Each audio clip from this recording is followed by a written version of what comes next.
Hi, it's me again with Corel Draw Tips and Tricks, and this video is mainly for one person. He is the educational director of a nonprofit school for people with special needs. So maybe you shouldn't even use these logos, but if there's ever a reason that somebody should, it would be them. So the one I'm making the video for, and you can use the video if you're watching this logo or watching this video.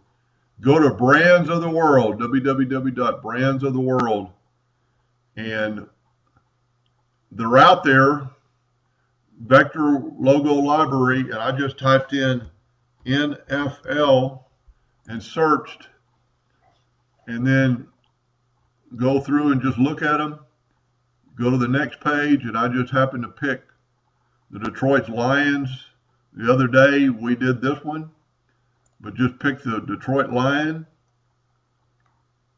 go and say agree, and you can read about this, copyright, trademark, blah, blah, blah.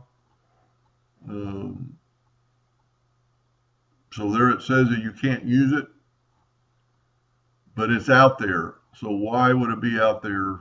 So I'm not telling you can use it, but you can. And there it is right there. And then if you're a laser engraver, just make it black. It is a clean, crisp logo. Hope that helped a little bit, and thank you for watching.